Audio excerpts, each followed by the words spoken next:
acá con Eddie Freshman para hablar de fútbol y otras noticias un sábado. Buen día, Eddie. ¿Cómo estás? ¿Cómo estás, Carlos? Un placer saludarte. El gusto es nuestro. Cuéntanos, ¿cuál es el estado de la selección peruana ahora? ¿Hay una especie de limbo con Juan Reynoso? Bueno, el estado de la selección peruana ahora, esa es tu pregunta. Yo diría que es un estado muy precario, que es una selección peruana que ha perdido una buena parte de cierto grado de competitividad que había adquirido hasta el proceso anterior. Se arrancó con el periodo de Juan Reynoso como técnico con la ilusión de que, como él dijo, construyera sobre la base que dejó Ricardo Gareca. Pero lejos de ello, lo que hemos visto en este año y meses de gestión de Juan Reynoso es una selección que ha ido en franco deterioro, que ha perdido su esencia, que ha perdido su propuesta de juego, que ha perdido funcionamiento colectivo, que ha perdido el nivel de algunas de sus figuras principales, que ha perdido el norte, que no tiene un once, que no tiene una propuesta y que ha perdido partidos, además en exceso, ¿no? Estábamos leyendo en las redes sociales. Bueno, ¿qué le falta al entrenador Juan Reynoso? Ha mencionado varios temas, ¿no? Hay gente que dice que numéricamente es parecida a la campaña de Gareca, pero claro, claramente lo que tú dices es cierto, falta motivación, falta mística, falta sentido de grupo. Parece que también sus palabras lastimaron un poco a la unidad. Bueno, ¿qué le falta a Juan Reynoso? Es una pregunta que probablemente exigiría un análisis muy profundo y conocerlo muy bien en lo personal a Juan Reynoso. Pero desde fuera lo que te puedo decir. A Juan Reynoso le ha faltado tener claridad para saber qué quiere de la selección, cuál es su propósito con la selección peruana. Porque no se puede armar un equipo que tenga cambios permanentes, constantes de un partido al otro y que al mismo tiempo se pretenda que tenga funcionamiento colectivo. Porque el funcionamiento colectivo se logra con una idea clara, con jugadores eh, que se van habituando a una propuesta de juego, con jugadores que se van viendo con frecuencia dentro del mismo once titular, con jugadores que van coordinando movimientos, que van adquiriendo automatismos, y eso no se puede lograr si uno está cambiando y cambiando y cambiando constantemente al cuadro titular. Si nos damos cuenta, en los 6 partidos de la eliminatoria, Juan Reynoso ha utilizado 6 parejas de centrales distintas, que no han tenido muchos partidos unos con los otros. Entonces, encontrar coordinación, encontrar armonía, encontrar un funcionamiento con jugadores que de un partido a otro no saben si van a estar o no en el cuadro titular, golpeando la autoestima del jugador, demostrando públicamente que él considera que el torneo local no le da herramientas para competir. Si además distanció a la afición de la selección peruana y le quitó sentido de pertenencia, tenemos una mezcla que ha generado lo que hoy vemos. Una selección sin rumbo, una selección en declive. Claro, mencionabas en tu Twitter, seguimos bastante tus redes, que claro, mientras esté Agustín Lozano, la posibilidad de Gareca, que tampoco es una posibilidad, digamos, no sabemos de esta posibilidad realmente, es quizá muy lejana, ¿no? O imposible. ¿Hay algo de eso? Yo creo que es muy poco probable que Ricardo Gareca estaría dispuesto a tomar el cargo de Juan Reynoso, y menos aún estando la actual dirigencia de la federación en sus cargos. Es una dirigencia que al margen de lo que significa la selección, en todo lo que tiene que ver con la organización del fútbol doméstico, los torneos del fútbol doméstico, hablamos profesionales, segunda división, no profesionales como son los torneos de liga y la Copa Perú, la base formativa de los clubes, el desorden en general que ha habido en el campeonato, el manejo arbitrario de algunas decisiones de justicia, la politización de determinadas decisiones que tienen que ver con lo disciplinario, con el tema de licencias. En general hay un caos en el fútbol peruano que hoy se refleja en la selección, que en tiempos de Gareca se disimulaba, En tiempos de Gareca la selección nos puso en un nivel competitivo que estaba muy distante de lo que es realmente el fútbol peruano a nivel local. Lo que ha hecho Juan Reynoso es aplanar, allanar y poner a la selección al mismo nivel del fútbol doméstico, es decir, en un nivel realmente muy pobre. La descontinuación del proceso con Gareca fue con diferencias con la dirigencia, digamos. ¿Hay detalles Yo sobre creo eso? que la no continuidad de Ricardo Gareca tuvo que ver con el hecho de que la directiva de Agustín Lozano fuera muy irresponsable en el manejo de la información reservada que hay en cualquier negociación. Y a mí me parece que Ricardo Gareca, su representante y su entorno perdieron confianza en su interlocutor y dijeron no, no hay del otro lado seriedad, no hay del otro lado una parte confiable, no hay del otro lado una disposición de enderezar el rumbo en el fútbol peruano y por lo tanto Ricardo Gareca se desanimó y prefirió no continuar con la negociación. Has mencionado la seriedad, la confiabilidad, ¿no? Detrás de este tema futbolístico, por supuesto, también hay intereses económicos, ¿no? Gareca es un rostro ahora que da conferencias, da charlas, con todo derecho, digamos, es parte de su trabajo. Y su presencia con estos conceptos resuena, ¿no? En paralelo, porque además hemos visto que uno de los auspiciadores de la selección también ha pedido cambios, ¿no? En un comercial. Entonces, ahí también subrepticiamente hay un tema de los patrocinadores, hay un miedo a seguir con Juan Reynoso. Bueno, yo creo que el patrocinador, si bien no tiene derecho a presionar para que la federación tome decisiones y cambie cosas, el patrocinador sí invierte dinero y está preocupado por digamos, el producto con el que se asocia. Claro. Y probablemente a más de un auspiciador, el producto, fútbol peruano, directiva de la federación, selección peruana bajo Juan Reynoso, no lo satisface al auspiciador. Lo preocupa. Claro. Siente que vincula su marca a una serie de desórdenes, siente que vincula su marca a un proceso que va en camino al despeñadero y entonces digamos que hay dos visiones en mi opinión sobre el caso de este auspiciador que se manifestó con un video. Por un lado, un impacto que indudablemente hizo que todo el Perú hable sobre la marca. Un impacto marquetero importante. Pero al mismo tiempo está detrás la preocupación por lo que viene en adelante y por lo que vaya a ser la continuidad de una selección que tiene patrocinadores que piensan acompañarla en todo el resto del camino y que no quieren probablemente verse relacionados con un proceso fallido.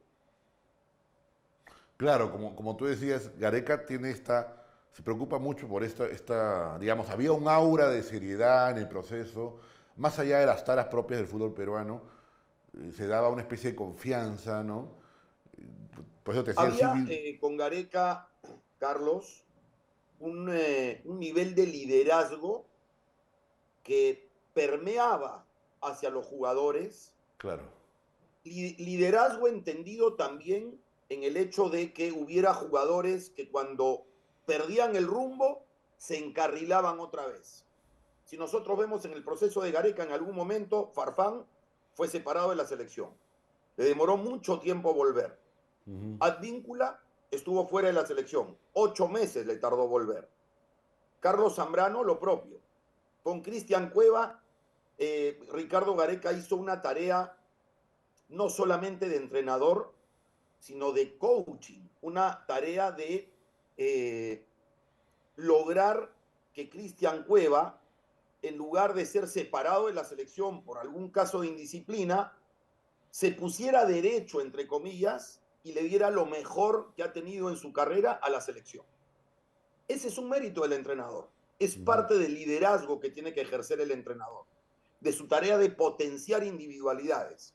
Si hay un jugador con grandes cualidades y que tiene una conducta a veces reñida con la vida profesional, la tarea del entrenador no necesariamente es separar a ese jugador, sino quizás rescatarlo en beneficio del equipo. Eh, Y Ricardo Gareca, además, en más de una ocasión en sus conferencias de prensa, dio mensajes, inclusive en tiempos de pandemia, Sí, recuerdo. dio mensajes a la ciudadanía, al poder, al poder político. Sí. Tuvo mensajes que demostraron un auténtico amor por el Perú. Y creo que eso la afición lo sentía. Y logró, como dije en otras ocasiones, ser un técnico que aglutinaba voluntades. Ricardo Gareca era un técnico convocante, no disociador. Y lo que hemos tenido con Juan Reynoso, en mi opinión, es un técnico disociador. Claro, claro, como bien dices, el liderazgo de Gareca trascendía el tema futbolístico, ¿no? Ya era un tema de amor a la patria, de valores cívicos. De sentido de pertenencia, Así es, de así es. auténtico interés por hacer crecer el medio futbolístico peruano. Ujú. Ahora, ¿qué tan inevitable es el tema de los 2 millones de indemnización? ¿El contrato te parece que estuvo bien hecho? ¿Era algo inevitable? Carlos, mira, con toda franqueza, yo no he visto el contrato. Eh, los contratos normalmente tienen una cláusula de salida para las partes, Claro. que debe ser respetado porque para eso se firman los contratos. Ujú. No conozco el tenor del contrato, pero lo que sí tengo claro es que cuando ya una de las partes quiere romper el vínculo, tiene que haber voluntad de ambos lados para resolverlo de la mejor forma. Hasta donde tengo entendido, hay una negociación de por medio, una negociación en marcha para que ninguna de las partes sea gravemente perjudicada y, bueno, la separación no sea traumática. Pero Ujú. creo que es imprescindible, creo que está claro que el proceso de Juan Reynoso al frente de la selección peruana fracasó por decisiones del propio entrenador y que creo que tiene que ser interrumpido, que no da para más. Se habla ya de reemplazos, hay una encuesta por ahí dando vueltas. Se habla de Fossati, de Chemo, por un tema digamos, de sucesión. ¿Tú sientes que hay algo que es más posible y algo que es más realista en las opciones que hay? Mira, si de mí dependiera, Carlos, yo aprovecharía esta coyuntura para darle un vuelco y una refundación al fútbol peruano, Mm. con un comando técnico que venga no solamente a dirigir la selección mayor, sino a diseñar todo un cambio desde las raíces del fútbol peruano, su confección en los torneos, la manera de Mm. trabajar los menores, la manera de enfocar el trabajo en todas las categorías. Eso no va a suceder, eso sería si yo tomara la decisión y si yo pudiera tomar la decisión. Ujú. Pero tomando en cuenta quiénes son los que toman decisiones, probablemente se busque una solución de corto plazo y a la mano. Mm. A mí me parece un error soltar nombres que pueden estar de moda, por ejemplo, Del Solar está dirigiendo la sub-23, entonces que quede como interino. Claro. Fossati salió campeón con la U, entonces que tome el equipo Fossati. Subeldía salió campeón con LDU, entonces que tome el equipo Subeldía. Yo no creo en esa forma de tomar decisiones. Ujú. Yo creo que primero se tiene que entender qué tipo de entrenador necesitamos, qué perfil de técnico, porque Chemo del Solar tiene una visión distinta a la de Fossati. Fossati tiene una visión distinta a la de otros entrenadores. Soltar nombres alegremente cuando se trata de técnicos que tienen una visión distinta de su interpretación del juego no es beneficioso. Yo creo que hay que buscar primero qué perfil de entrenador se quiere, 2 o 3 casos que encajen en ese perfil, evaluar el tema económico y tomar decisiones. Pero soltar nombres alegremente no es algo que me guste a mí. Nosotros a lo largo de Claro. la historia reciente pusimos técnicos de moda. Maturana en su momento después de Oblitas. No funcionó. El técnico que se puso de moda cuando campeonó con Alianza y con Cristal, Paulo Autuori, tomó la selección. Estaba funcionando, estaba a pocos puntos Ujú. de zona de clasificación. El Congreso de la República lo llamó a rendir cuentas sobre su contrato, un absurdo total, lo hicieron renunciar. Cuando todo el país pedía al técnico de moda, Freddy Ternero, había salido campeón con Mm. Cienciano, que en paz descanse, tomó la selección, no funcionó. Después el técnico que muchos habían pedido, el técnico de moda, que había salido subcampeón de la Libertadores con Cristal, que había dirigido bien a Paraguay, aunque no fue al Mundial a dirigirlo. Sergio Marcarián, no funcionó. Se tomó el caso de Ricardo Gareca luego de una evaluación Juan Carlos Oblitas dijo, Ricardo Gareca es el técnico indicado porque es un entrenador que sabe trabajar sobre la escasez. Y el fútbol peruano es un fútbol donde hay escasez de figuras. Y el proceso de Ricardo Gareca, bueno, con sus tumbos, con sus subidas y bajadas, con sus tropiezos, tuvo una continuidad. Yo creo que hay que volver a enfocarse en un proyecto que pueda tener una visión de futuro. Yo creo que fue un error contar con Juan Reynoso, porque Juan Reynoso, si bien ha sido campeón a nivel de clubes y ha hecho una carrera exitosa que nadie puede negar, es el mejor de los técnicos peruanos en cuanto a prestigio internacional, también se conocía su historia de ser un técnico de carácter difícil, distante, disociador, con un delirio de persecución, con ciertos complejos desde mi punto de vista. Entonces tampoco era el técnico idóneo, pero se le tomó porque era el técnico de moda, salió campeón con Cruz Azul. Creo que hay que tener menos pasión y más reflexión para elegir al técnico. Qué buen punto. Buen punto el que dices, porque además los procesos se interrumpen y claro, quien asuma interrumpe en el corto plazo. Tiene que como empezar dices, de cero. Claro. Y nada garantiza que iremos al Mundial, sin embargo, con este cambio, ¿no? Pero es que La ese es meta no otro es el tema Mundial importante, tampoco, ¿no? Carlos. Tú dices, nadie garantiza que lleguemos al Mundial. Y es que el Mundial se ha convertido en nuestra obsesión. Claro, no es la Y meta yo creo que realmente. estamos enfocando mal nuestra obsesión. Nuestra obsesión debería ser que el fútbol peruano crezca, que el fútbol peruano se haga competitivo por sus propios medios, no porque llegó un entrenador e Así hizo es. magia, El sino porque el Salvador. fútbol peruano produzca, porque el fútbol peruano exporte, porque el fútbol peruano tenga figuras en las mejores ligas. Allí vamos a ver a una selección peruana que de forma recurrente clasifique, esté en las definiciones, sea competitiva. Si vamos a esperar cada vez que un entrenador Así es. obre una fantasía momentánea como hizo Gareca, Alquimia, vamos a estar eternamente lamentando que equivocamos una elección, que mejor venga otro, que los resultados no se dieron. El problema está en la raíz.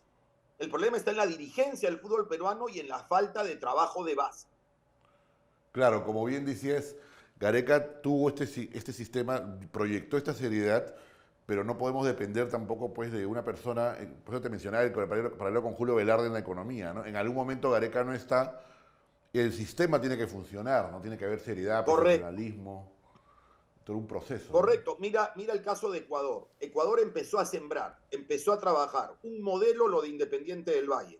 El técnico Alfaro tomó la selección, la clasificó al Mundial. Hoy la tiene un técnico español que ha trabajado menores. Le dan visión de futuro a la selección ecuatoriana. Y Ecuador exporta futbolistas a Europa, tiene un seleccionado titular de 16 años que ya tiene un contrato a futuro con el Chelsea de Inglaterra, tiene a Moisés Caicedo jugando en la Liga Premier con una cotización que supera los 100 millones de euros. No es casual, no es tirar una moneda al aire, es trabajar, es ordenar las bases, es sembrar, cuidar la siembra para poder cosechar bien. Pero si no siembras, no vas a cosechar. Perfecto. Gracias, Eddie, por el tema de fútbol. Pasamos rápidamente el tema del conflicto. Yo sé que es un tema álgido, pero eres un gran observador en redes sociales y creo que tu opinión es importante, ¿no? Lo que te mencionaba, ¿no? Ha habido muchas críticas por el último intercambio de rehenes, ¿no? No sé si te deja un sinsabor, ¿no? Mucha gente ha quedado un poco insatisfecho. A ver, pero te preguntaría, ¿las críticas van en qué sentido? ¿Qué tipo de críticas? Porque críticas a Israel es algo cotidiano, es Claro. algo habitual. Pero quisiera saber a qué tipo de críticas te refieres. No, por ejemplo, esas críticas en realidad han hecho las más cotidianas, tienes razón. Por ejemplo, el tema del rango, ¿no? O sea, oye, estamos hablando de civiles y estamos hablando de gente que tiene toda una trayectoria subversiva, o sea, oye, no se puede comparar, ¿no? No es como una moneda de cambio, ¿no? El problema aquí Carlos, es que los que toman decisiones están ante una disyuntiva sumamente difícil. Porque en el Estado de Israel, que es un país que conozco, cuya historia conozco porque la estudié a fondo, eh, el primer valor que se cuida es la vida. Claro, Y se van a hacer todos los esfuerzos por salvar vidas, siempre. claro, Entonces, claro, habrá algunos sectores que dirán, no, no puedes canjear tantos presos terroristas por unos cuantos rehenes. Depende qué valor le des a la vida. claro. En Israel la vida es el bien más preciado. Y todos los esfuerzos que se hagan para salvar vidas de los rehenes podrán ser cuestionados, pero van a ser prioridad para Israel. Es un buen punto el que mencionas porque ha habido antecedentes trágicos, ¿no? Y claro, no es una decisión difícil. Mencionaba, por ejemplo, el caso de Operación Entebbe, donde estaba el hermano que falleció del presidente actual. Entonces, claro, la vida, como tú dices, quizá en algún momento se tomaron decisiones de otro tipo y bueno, ahí están las consecuencias. Y claro, la experiencia que tiene Israel en ese tipo de, lamentablemente en ese tipo de episodios, ¿no? Le da una sabiduría para decidir, ¿no? Eh, Tiene una dolorosa experiencia, Sí, porque tú has mencionado el caso del avión secuestrado y que fue llevado al aeropuerto de Entebbe, sí. en Uganda, en el año 76. Pero está antes, en el año 72, el atentado De y el Múnich, asesinato de 11 atletas israelíes en los Juegos Olímpicos de sí. Múnich. Trágico, sí. Y como esos hay muchos casos de brotes de terrorismo, de secuestro y de Ujú, atentado, con el fin presuntamente de buscar la liberación de los palestinos. ujú. Y está claro que a lo largo de la historia eso no ha funcionado y solamente ha generado más dolor, porque ante un atentado llega una respuesta. Yo creo firmemente en el derecho de los palestinos a tener su Estado. Claro, El problema es que mientras los portavoces del lado palestino sean islamitas radicales claro, que abogan por la destrucción de Israel, no hay solución posible. claro, La solución se tiene que dar con un gobierno palestino dispuesto al diálogo y a la negociación y claro, dispuesto a aceptar la solución de dos estados. Si hoy no hay una solución de dos estados, no es porque Israel no quiera, claro. es porque los palestinos no han tenido nunca un portavoz auténticamente dispuesto a lograr esa solución de dos estados. Es un buen punto el que mencionas, ¿no? Porque se mencionó mucho en la época, por ejemplo, como te mencionaba, Yasser Arafat, Exar Rabin, trágicamente asesinado Rabin, y la muerte de Arafat también muy extraña. Estuvo muy cerca probablemente, ¿no? Las negociaciones llegaron a un punto más o menos expectante. Bueno, pero Carlos, esas negociaciones, más allá del asesinato de Isaac Rabin y luego de la muerte de Yasser Arafat, esos acuerdos de Oslo avanzaron. Sí, Cisjordania ha tenido la posibilidad de tener un gobierno autónomo y de gestionarse garantizándole una frontera segura a Israel, y no pudo hacerlo, porque vinieron las intifadas, claro. porque vinieron las filtraciones de terroristas suicidas que explotaban en ciudades como Tel Aviv, como Haifa, en un café o en una pizzería. Ujú, La franja de Gaza es un territorio que Israel abandonó en el año 2005. ujú. Abandonó arrancando a israelíes de sus hogares, Sí, claro, sacándolos de sus hogares. Cuando Israel dejó la franja de Gaza en el 2005, no quedaron ni siquiera cementerios con cuerpos judíos e israelíes. O, ¿cómo se dice?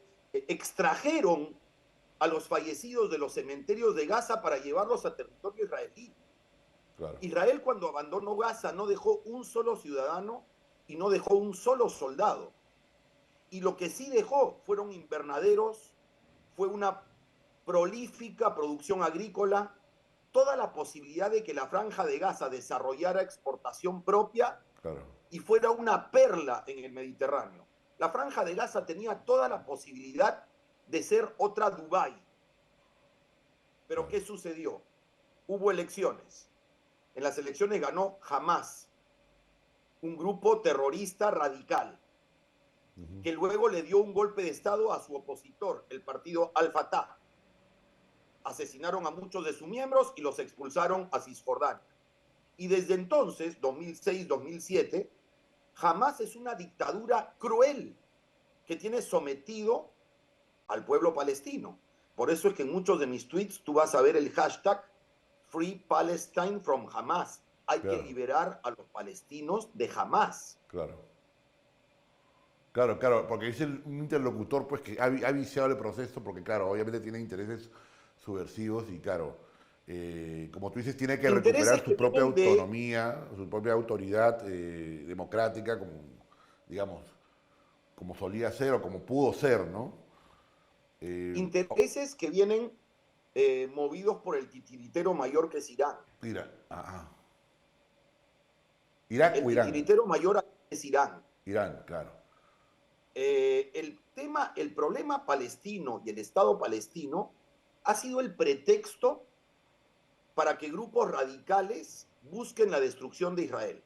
Ujú, Porque te digo más, si ustedes revisan la carta fundacional de Hamas, su constitución, dice en uno de sus primeros puntos que su propósito es que haya un Islam que responda a la ley Sharia en todo el Medio Oriente, que no exista Estado hebreo, que no ujú, exista el Estado de Israel y que los que son infieles, es decir, no musulmanes, se sometan a la ley musulmana. ujú, Está en su carta fundacional. claro. Entonces, ¿cómo puede algún sector del mundo, inclusive de Occidente, Sí, pues. pedirle a Israel sentarse a una mesa de negociaciones con una organización que publica y pregona su deseo de desaparecer a Israel? Así es. Así es un buen punto. Otra cosa que no se menciona mucho es que hay ciudadanos palestinos en Israel que están en el Congreso, que están en instituciones democráticas y que tienen su vida normal y no pasa nada, ¿no? Tienen cargos Mira, incluso importantes. alguna vez lo comenté, para los que dicen que en el Estado de Israel hay un apartheid, es decir, hay una discriminación deliberada contra cierto sector. Hay jueces Jueces. árabes, hay jueces o congresistas árabes, hay un Hay un partido partido. árabe que participa en las elecciones. Hay profesionales de todos los rubros destacando. Hay musulmanes en el ejército israelí, Ujú, hay drusos que vienen de Siria, ujú, que están en el ejército israelí. Miss Israel ha sido una árabe. ujú, El capitán de la selección israelí de fútbol hasta hace unos años, Nacho, es un futbolista árabe. Gran parte del plantel, varios jugadores del plantel de la selección sub-20 de Israel que llegó a la semifinal del Mundial de la categoría, son de origen árabe. No hay discriminación en Israel. Y ujú. cuando se dice que hay una voluntad de una limpieza étnica, ¿cómo se puede decir barbaridad de ese tamaño, Carlos, si demográficamente en la Franja de Gaza y en Cisjordania permanentemente la población palestina ha crecido? ¿Cómo se podría hablar de una intención de desaparecer a los palestinos o de una limpieza étnica si en todas las últimas décadas la demografía crece? Claro, claro, claro. ¿Y por qué cree usted que el antisemitismo, que es milenario, se ha juntado con otros factores y claro, y pareciera que se junta con radicalismos de izquierda occidentales, o sea, cuando más bien estos grupos subversivos cuestionan todos los principios de Occidente de izquierda y de derecha, digamos, ¿no? Todas las minorías, lo que se ha avanzado en respeto de la diversidad sexual, qué sé yo, es un poco suicida, ¿no? Es sumamente contradictorio y habla efectivamente de lo que tú has dicho, antisemitismo histórico. Hoy lo han disfrazado con otros términos. Yo prefiero utilizar judeofobia, Ujú, porque es fobia y rechazo y aversión a los judíos. ¿Cuál es el Estado judío? Israel. Entonces, hoy, a través de la palabra antisionismo, o anti-Israel, se dice, no, no es contra los judíos, es contra el Estado de Israel. Pero perdón, las manifestaciones en todo el mundo han sido contra los judíos. Los atentados en Europa a casas de ciudadanos, las pintas de esvásticas en las puertas de negocios de judíos, la violación de la privacidad de cementerios judíos. No son ataques contra Israel, son ataques contra los judíos. Es antisemitismo puro y duro. El más claro. Y lo que pasa con las izquierdas es que han sido históricamente antisemitas, antijudías, y en este caso es curioso, Carlos, porque las izquierdas, los grupos defensores de derechos humanos, los grupos defensores de los derechos del niño, los grupos defensores de los derechos de la mujer, no se han pronunciado cuando ha habido 400.000 muertos en Sudán, con las masacres de Darfur. No se han pronunciado cuando fue la guerra civil en Siria, en tiempos también del Estado Islámico, de ISIS, y donde murieron gaseados por la dictadura de Assad miles de niños. ¿Ha habido el conflicto de Rusia y la invasión a Ucrania? ¿O hay una violación recurrente del espacio aéreo taiwanés por parte de China? Y nadie habla del tema. Sí, así es. Pero cuando se trata de Israel, resulta que todos saben, todos opinan y todos dicen cuál debe ser la solución.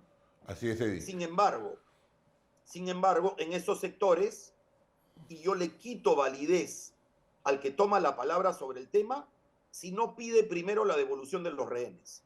Porque no olvidemos que este episodio doloroso y trágico empezó el 7 de octubre con asesinatos a mansalva a civiles, mujeres, niños, ancianos y la toma de rehenes. Entonces, no se puede hablar del conflicto si primero no se pide la devolución de los rehenes y no se reconoce que Hamás es un grupo terrorista que tiene que ser erradicado. Perfecto, Eddie. Gracias por tu tiempo. Tenemos que cortar. Más bien, yo sé que estás con tiempo, con la hora también. Gracias por tiempo. Esto sale en video y también impreso. Gracias, amigos. Esto fue Perú 21 con Eddie Fleischmann.